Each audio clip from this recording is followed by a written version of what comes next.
All right, recap for League Two or League Three actually for Merfolk. Yeah, better than League Two. Very close to a 4-1. I do think I could have won that last game against Jund. Um, they you know they did seem to have pretty good draws, but I deviated from that copter turn. Obviously, I have the feeling that they drew that Bloodbraid Elf. But who knows? I mean, at the end of the day, if they draw triple Tarmogoyf and like two or three, um, Bloodbraid Elves, it can be kind of challenging. But we saw actually. I think this version is a bit better positioned than the last one. We saw actually how useful Fairy Conclave was. And I wish I could have won that last matchup because I do think that we would not have been able to win that matchup without the help of Fairy Conclave and to a lesser extent Repeal.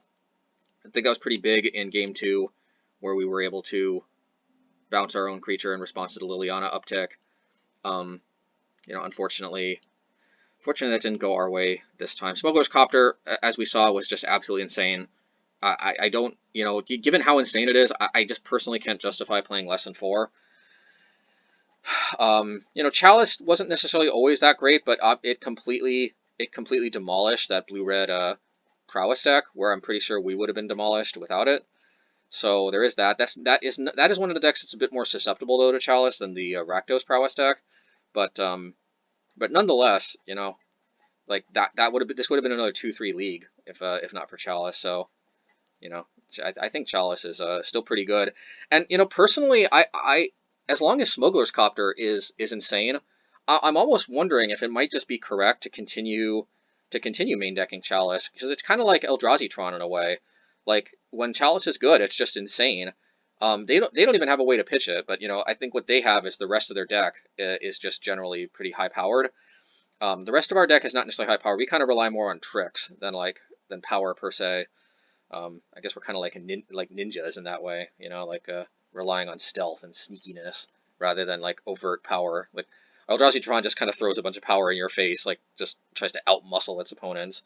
And we do all this like tapping down and all this like pumping our creatures strategically and like saving them from removal and like cutting off key lands from them. you know. It's definitely more my style for sure playing Merfolk. But my point is that Chalice of the Void, I feel like if you can pitch it when it's not good, it just might be worth it, considering that so many decks in Modern, do play quite a few 1-drops, and it makes it so that I never feel like I'm never particularly vulnerable to getting completely overrun in game one. But of course, if combo decks take off and they're all over the place, then main decks, then something like Force and Negation might even be better than Chalice in that particular meta, and it might make more sense. This might be flawed thinking, but there's also just a certain like elegance in building the deck around Chalice, because the rest of the cards I feel fall into place much nicer. When you don't have Chalice, I feel like sometimes the deck loses a bit of focus, and I end up thinking a lot about what kind of cards to play. Maybe that's actually not the right way to think about it, because probably I'd play a Benthic Biomancer in the place of Chalice if I wasn't playing Chalice. But the thing is, this deck is just so close. Or I guess I have Force of Negation, like I said, or maybe instead of Smuggler's Copter, I'd play Benthic Biomancer. You see, I don't know. The thing I like about Smuggler's Copter is even when I play Chalice in the sideboard, it always sucks that Benthic Biomancer doesn't play well with Chalice. At least not in this version, where I want to go more on the utility lands. Um, yeah, I've really been liking Smuggler's Copter. I don't see myself really wanting to cut that, and and because I've got my bases covered with looting there, and I don't necessarily need Benthic Biomancer for that. I just feel like I think I pretty much want to play this 75, with something else instead of Chalice. If I didn't want to play Chalice, I just feel like I gain a lot of percentage points by just playing Chalice right here, because it's just so free, given this build. Since I don't really want to play any other 1-drops besides Aether Vial anyway.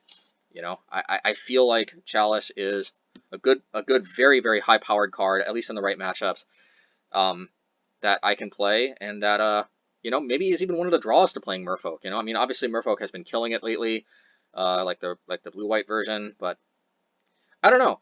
I think I'm still going to explore this version. I think there's something to be said about Merfolk being a Chalice deck, kind of like Eldrazi-Tron.